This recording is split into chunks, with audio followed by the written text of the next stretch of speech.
Bride and Frankenstein, Dracula, the daughter of Frankenstein, people in wax museums, and all these other crazy things. And I love me a good luchador movie and mixing with monsters, and I'm all in.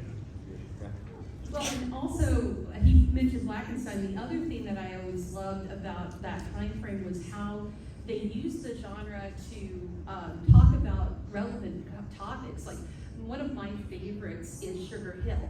Not a lot of people talk about that movie. You've got a woman as basically the anti-hero in that, who, to avenge the death of her lover, goes to Baron Zombie from the actual, religion of voodoo, and uses dead slaves, who are some of the creepiest designed zombies I've ever seen, who actually use their chains to kill people.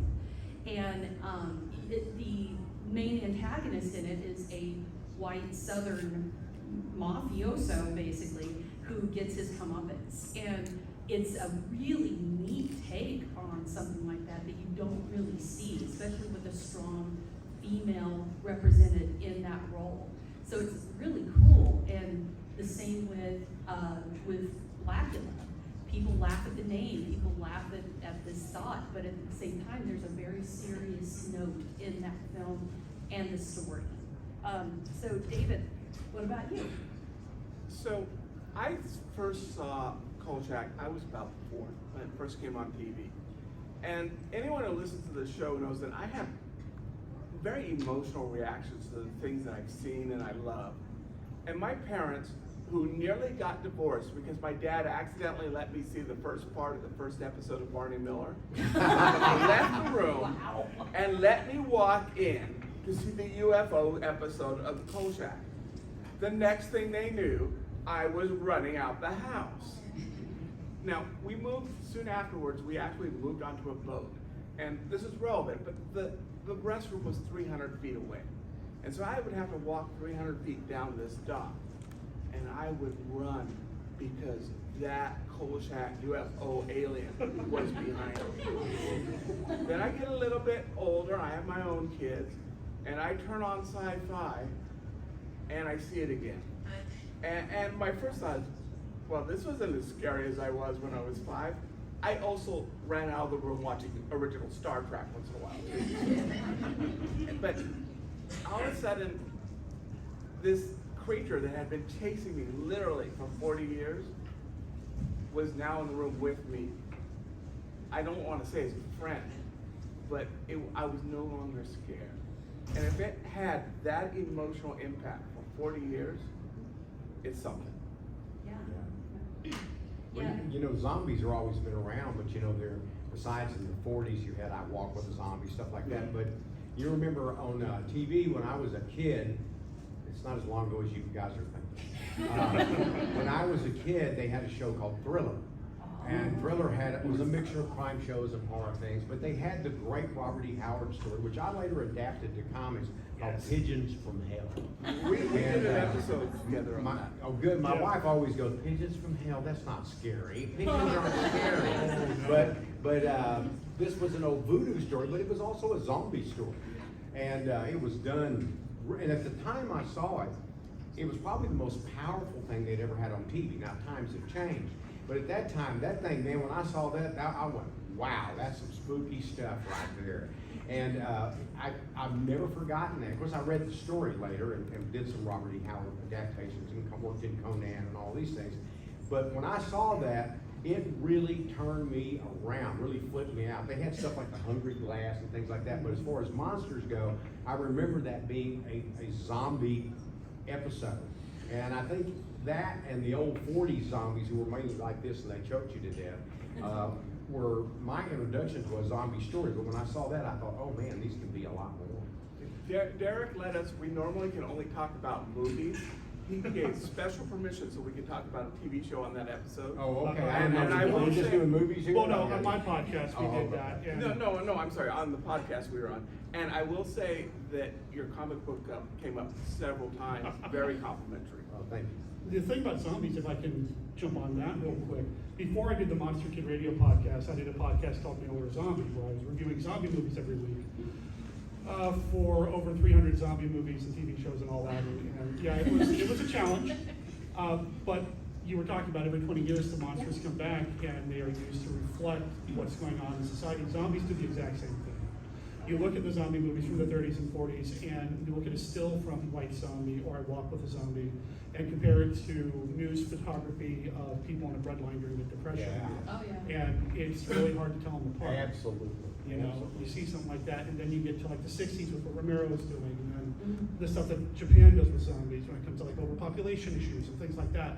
It's really interesting that, especially with zombies, and I'm sure we can see it with vampires and werewolves and Frankensteins and things like that as well. There's They're used so much. There's a UK series that I think only lasted 2 seasons called In the Flesh, that if you haven't heard of it, you need to check it out, that takes the zombie myth and really transforms it to where it basically speaks to being gay in society and acceptance, and the revenants that come back have to wear makeup and contact lenses and take a medicine to keep from eating people.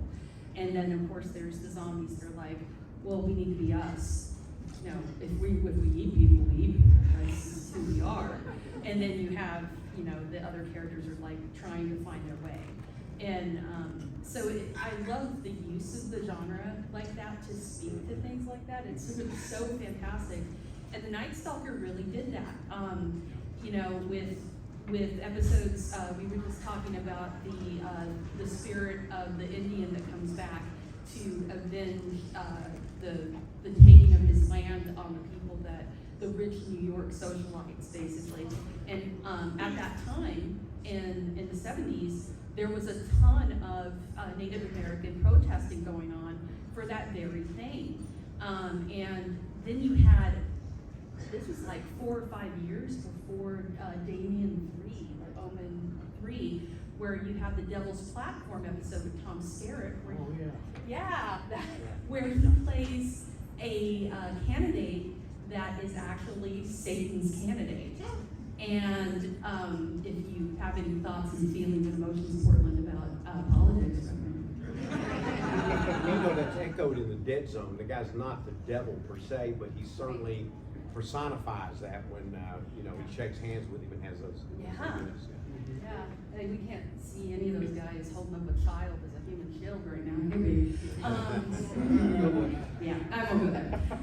But also in that same realm, back in the late 60s, early 70s, you had Dark Shadows, which I have to give love to, because that series is the reason you have your romantic lead vampire. People seem to think that all came from Buffy and that all came from, you know, Twilight. But no, it came from Dark Shadows with Barnabas, and that's where you had your reincarnated love interest for the first time. And he also did that with Jack Palance's Dracula, which is one of the best. Yeah, Richard Matheson. Yep. Did that. Richard Right Matheson did that script. One of the, who also Night Strangler and the Nightstalker. He did a couple of those. Plus, Richard Matheson wrote so many of the old Poe films, some with Charles Beaumont, but that was a guy that really covered some ground. Oh, and I Am Legend comes from Richard Matheson. Yeah, which has been turned into, I don't know how many different variations of that. Three films. 3 direct. Yes. But variations, multiple. Yeah. Yeah, and Dark Shadows, it crossed over into color, and it crossed over into film in the early 70s. And one of the best things about it, and again, if you have not watched Dark Shadows, if you love Gothic literature, literally Dan Curtis took every Gothic novel you can think of and made a soap opera storyline with it. And I have another personal story. Is I lived in the greater LA area, so they reran those for a long while. And I walk in and I asked my mom, what was she watching? And she said, it's a soap opera. I go, no, it has ghosts. It can't be a soap opera. And she explained to me it was a soap opera. And then that was one of the first times I realized my mom and I have the same interest. If we could just find somebody that could focus it in, we might. Of course, I was 5 years old, so I didn't quite understand it. But I was shocked that my mom would watch something like I 5-year-olds will watch Scooby-Doo. Yeah.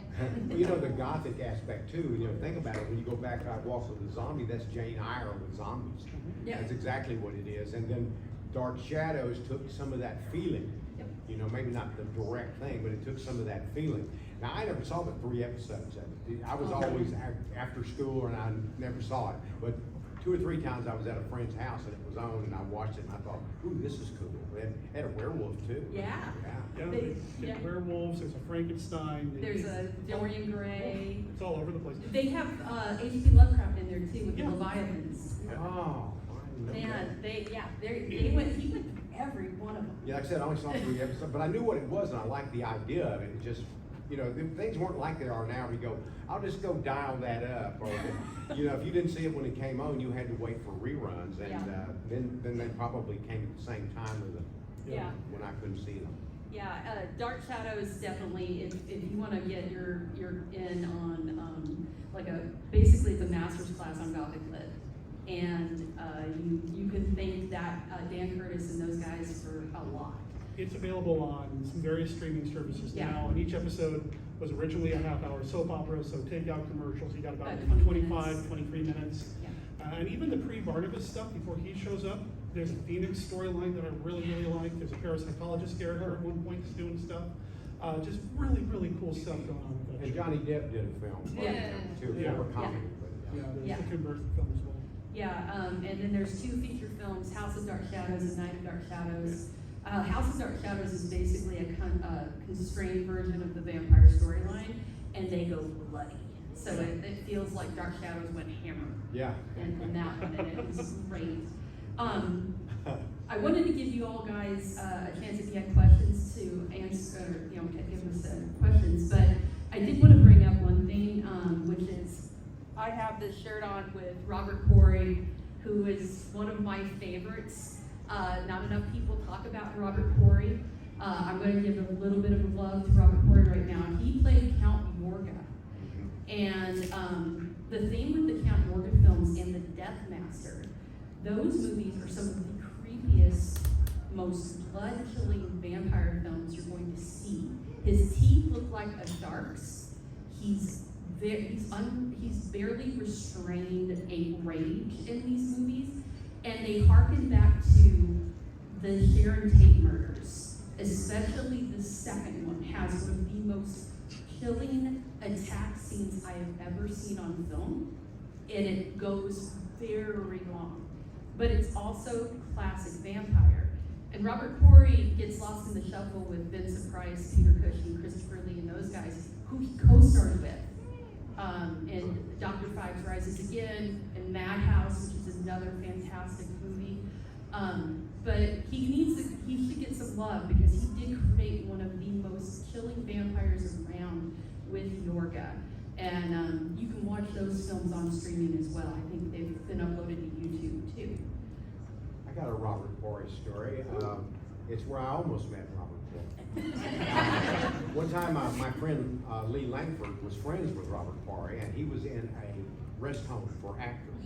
And I went over with my friend one day. He said, I got to stop by and see a friend. I said, okay.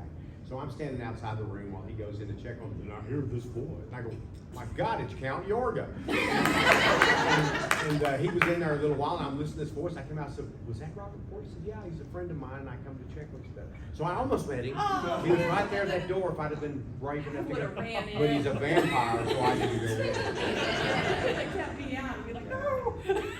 But I just remembered that. That was kind of funny. You know, on the X-Files too, you mentioned the X-Files being a follower of some of these other things, and you know, they had moments when they would return to at least episodes that were reminiscent of classic monsters. And I remember one that reminded me of the creature from the Black Lagoon. I don't remember all the details.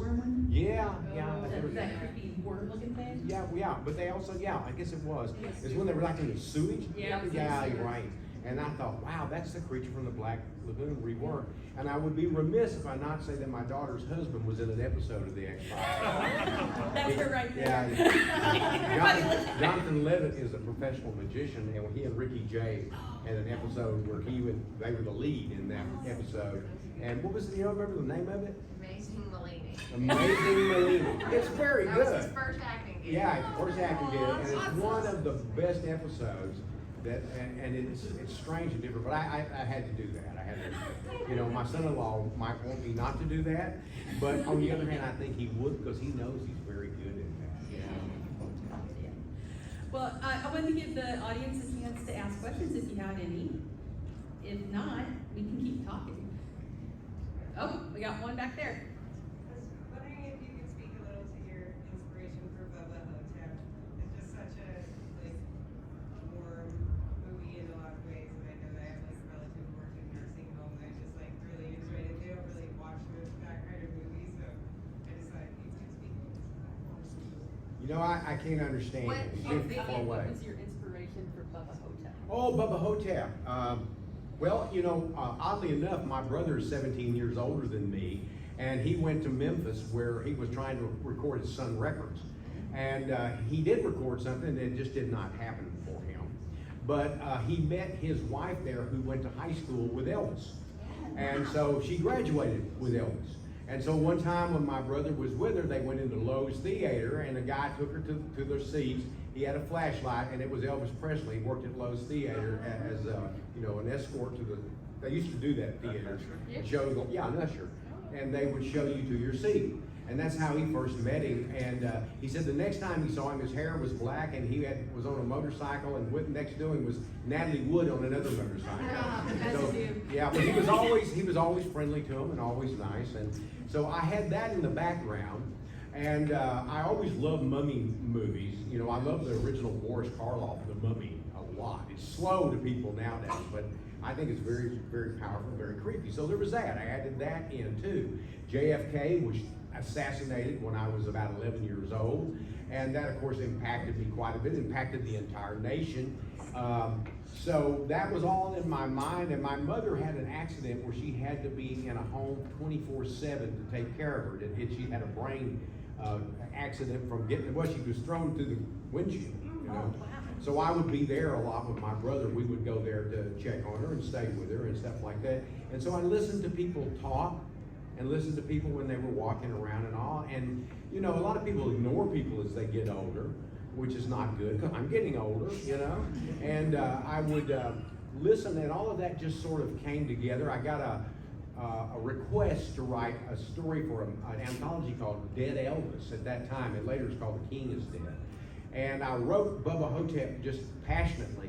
And as soon as I finished it, sent it off. We used mail then, y'all, sent it off in mail. And I went, boy, have I screwed up. That is a crazy, crazy story. And so I thought about it, and I said, it's pretty crazy. And I did some kind of experimental writing in it too. And I thought, I'm going to withdraw that story. So I wrote a letter to withdraw, but before I sent it out, I got an acceptance back, almost like it turned around in 3 days or something, 3 days back. And they said, this is our favorite story in the book. And I said, yeah, it is good, isn't it? Well, and I have to add in that I saw the film not very long after I lost my grandfather, and I had no idea how that was going to nail me.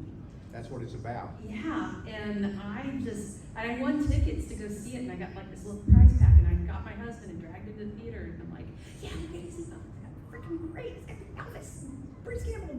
I ended up bawling, like, for the last 20 minutes of that movie, just sobbing my freaking eyes out. I'm like, yeah, you Joe Lansdale? Yeah. I told Bruce this. I said, you know, every time I see that, I cry until I remember it's you. But I do. It always affects me. He really, I think it's his best role. Yeah. And I thought he did a tremendous job, you know, playing that character. And of all I have an adaptation out right now called The Thicket with Peter Dinklage and Juliette Lewis. Yeah. And it came out Friday. Good film. But my favorite adaptation is that one. And in fact, at The Thicket, sitting behind us was Don Coscarelli, the director, who we got to visit with and spend time with, him and his son Andy. But Don one day just gave me a call and he said, my name is Don Coscarelli and I'm a director. I said, I know who you are.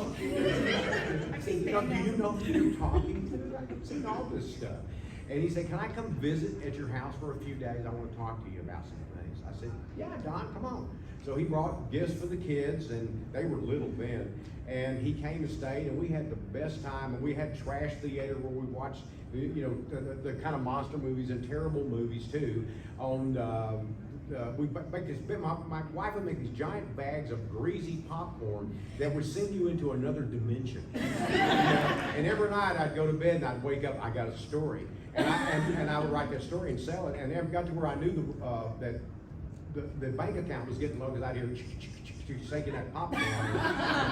But anyway, he stayed with us and he talked to me about several. He wanted to do the drive-in at that moment, and maybe Den in the West, which he and I and Bruce almost did.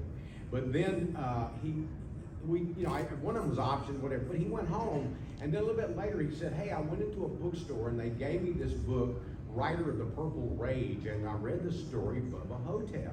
I want to option that story." I went, "Oh, Don, I love you, but no.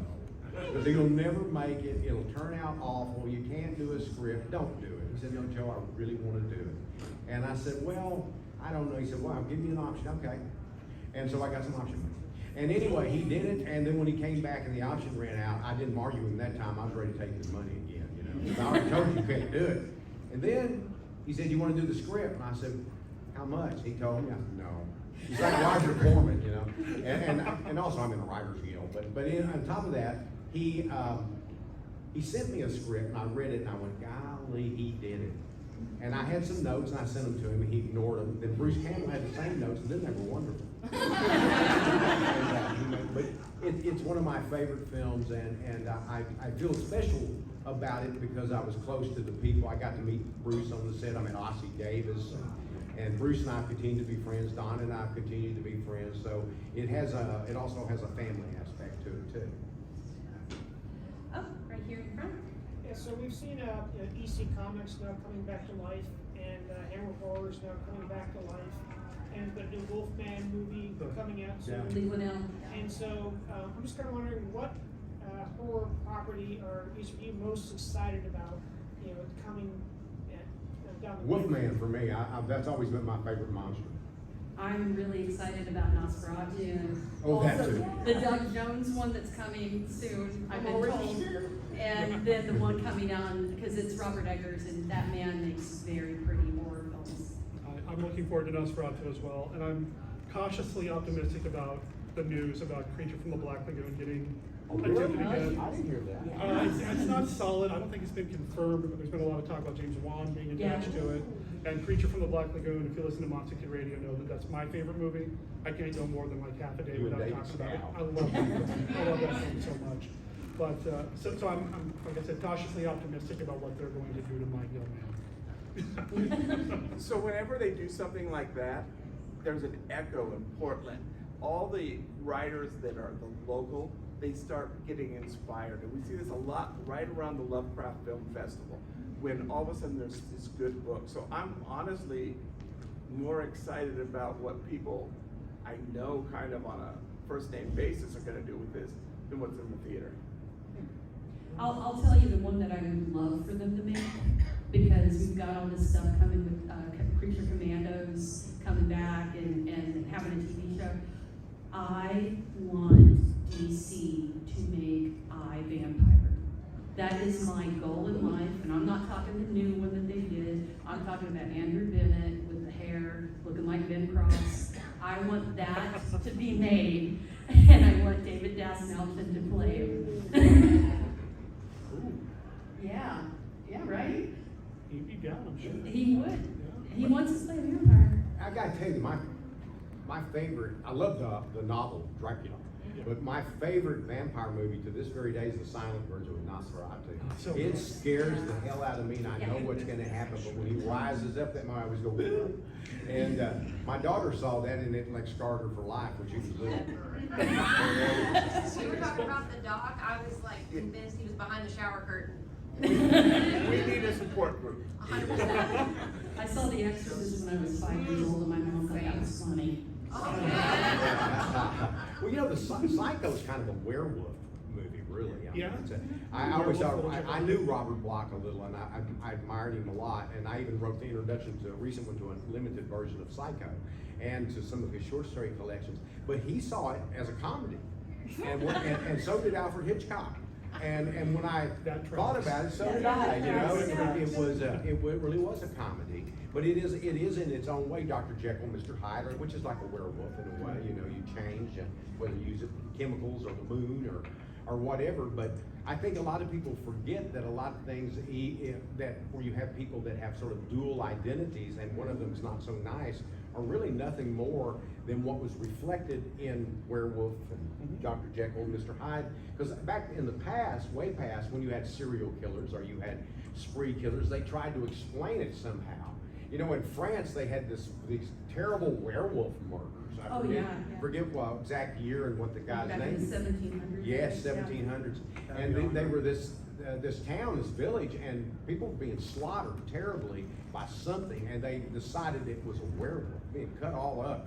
And they actually found a guy wearing a wolf costume, which was probably a bad idea, and they killed him. And they thought that they had got that person, but then later on, these things continued. And they continued to the point that there's a real strong theory, which I neither back nor deny, that it was a tamed hyena that this guy used to attack people in that village. And there's even evidence of it, and even the hyena exists in a museum there. So they think, what's a hyena doing here in France? There's a movie. Vacation. There's a movie based on that called Brotherhood of the Wolf. Yeah. That's Oh, I haven't seen it. really good. Yeah, Yeah. a great movie. It really And is. it's kind of circular. You bring up Psycho because Simon Oakland, who played Vincenzo in the Yes. Nightstalker, is in that. That's right. Yep. I have all kinds of useless knowledge in here. Any other questions before I think we went over. Did we? I went 4:15. Good, we got 14 more minutes.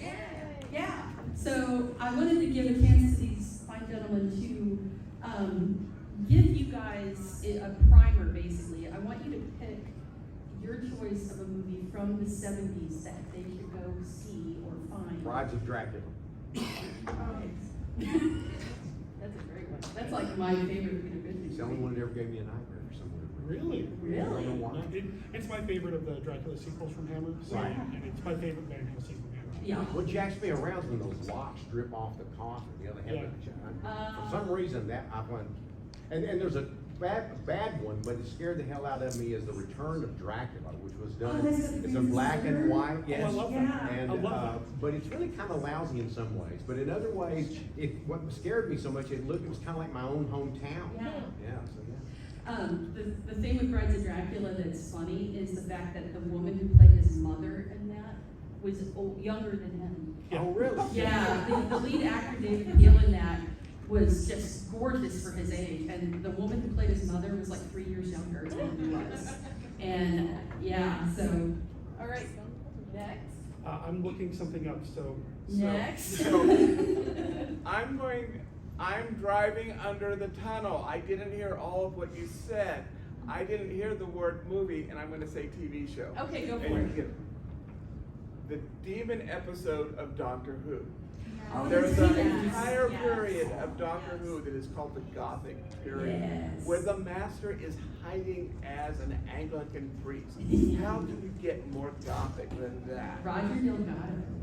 Yeah. Oh, my daughter's holding up something. Remind me to tell you, I have an anthology out right now, and it's here, and it's a Lovecraftian anthology with a variety of inspired Lovecraft short stories by yours truly. And so she's letting me know that I was gonna pimp. And if you had held me to movies, I would have said Dunwich Horror, which I hated the first time I saw. I like that movie. But Yeah, as I watch it over, and I don't watch the LA edited version that they showed. There's an edited version? The TV version, ABC, NBC would. Yeah. no. Really? Well, I mean, all the TV stations would Oh, edit yeah, it. that was when Gidget going topless in that. Yeah. Right? Yeah. Yeah, it was a big draw back then. Yeah. As far as 1970s stuff go, I'm also gonna do a TV show. Go for it. I'm gonna recommend the TV series Night Gallery. Oh. Night Gallery is fantastic. Now, you mentioned The Return of Dracula, Francis Lederer. He also plays, I'm gonna spoil it because whatever, but there is a short story by Manly Wade Wellman called The Right. Devil Is Not Mocked. Oh, I love that That- story. It's a great story, and Letter appears in an adaptation of that as well in Night Gallery. Is that Yeah. Yeah. I didn't know that. Yeah, it is so good. But Night Gallery, I'm done with spoilers. Night Gallery is Rod Serling's follow-up project to The Twilight Zone, and it's just got some really, really good stuff in it. I met the guy that did all the paintings, and I got a book from my daughter and son-in-law with all of his paintings in them. And I keep them behind my desk just to open them for inspiration. Oh, nice. Oh, That would do it. man. There's some gorgeous Where stuff. you in there. directed that May next have a file. break in at some point. I'm gonna go again with the Count Yorga films. Yep. Yeah, that's Just- good. Just because, again, those films have, like I said, the sound editing in them and the design and the acting in them is just really terrifying. And I'll kind of be a spoiler here. There's no happy endings. There's no happy ending in those movies. Well, back then, they did a lot of stuff without, everybody didn't Yeah. have to be satisfied in the end. It's one of the scary Or things. alive. You never knew who was gonna survive. Yeah. You never did know that. But that Count Yorga film, when I saw it, fit exactly the tonality of those times, because, you know, I'd gone through, I'd grown up in the 50s and 60s, and you had the Manson murders, Yeah. you had all of this witchcraft stuff that was very popular then, black magic, and a lot of cults. Yeah. So when that one came out, man, it hit the sweet spot, you know? Yeah, the Death Master too is kind of like an unofficial Yorga entry as well, where he really is very Manson-y in that. And I just love those films. It's hard for a vampire to scare me. Typically, I'm like, hey. But Yorga, he is terrifying. There's no romance really. He's just pure appetite, and it's hot in its own way. But See what she did there? But yeah, he's not nice. He's not gonna cuddle you. He's not gonna glow in the sunlight. He's gonna rip your throat out and turn you into his hag, and that's pretty much it. So yeah, so everybody, we're a little early. If you have any more questions, oh, here we go. You've seen Hereditary, right? Yes. Have you seen the other projects made by the guy that did it? Like the You're talking about Midsummer? yeah, and there was 3 more that are more like an unknown thing. I was just wondering, do you think that it's like more horrifying than Hereditary, like more like a psychological thing? I go with Midsummer to me is the folk horror stuff, and that tends to be scarier than most things because it's typically going to be the entire community involved with it.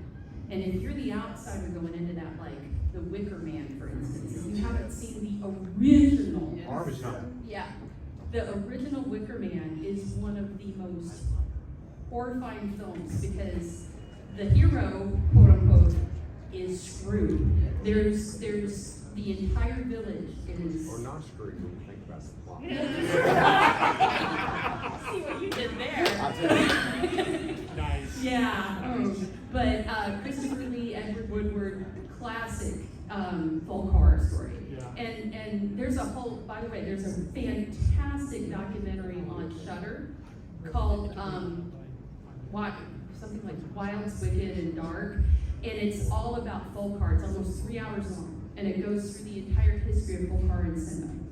And it is excellent, and that kind of stuff gets you because it's, again, a whole community, and it's been around typically longer than Christianity, what they've been worshiping, and it's old, and it's been waiting, Well, and I think that's one of like that. I think one of the scariest stories ever because of this is The Lottery.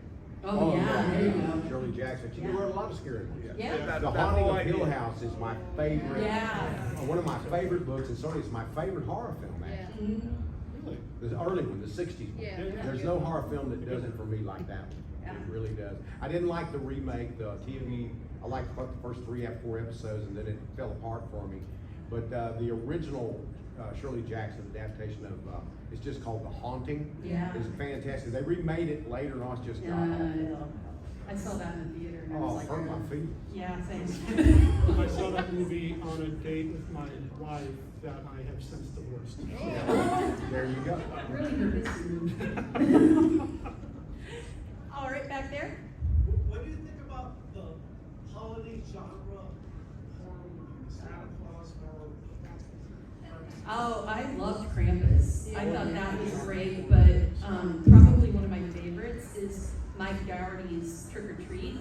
And I am waiting for them to make the sequel. I'm ready. I love anthology films, and that one is just so good. But I love the fact that Terrifier 3 is going to be a Christmas movie, which is so wrong on so many levels. What about you guys? Yeah, well, you know, strangely enough, there was a short story of mine called Christmas with the Dead that was filmed in a real low budget film, but it's a lot of fun. The problem is we don't have a streaming, never got a streaming service for it, and you have to see it on DVD, and you can buy it off Amazon and stuff, but it is a zombie Christmas film with real heart. Some heart's beating. But no, it really does. It has real heart, and my daughter had a role in it. She's hiding. She's gonna wish she never came to Yeah, the show. yeah. My son actually wrote the adaptation, and he wrote another horror film. He wrote Witches. You know, talking about witches.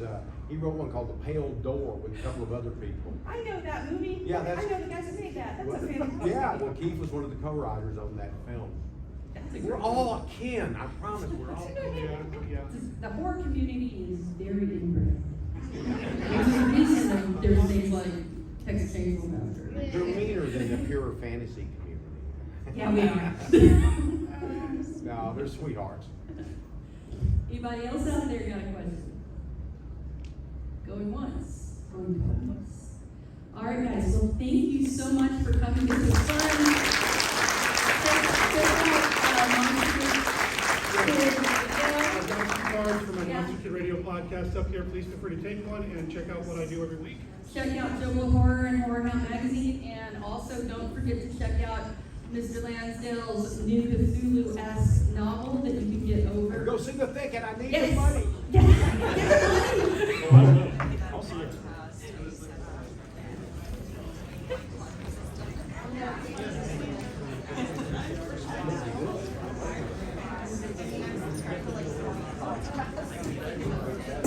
Thank you.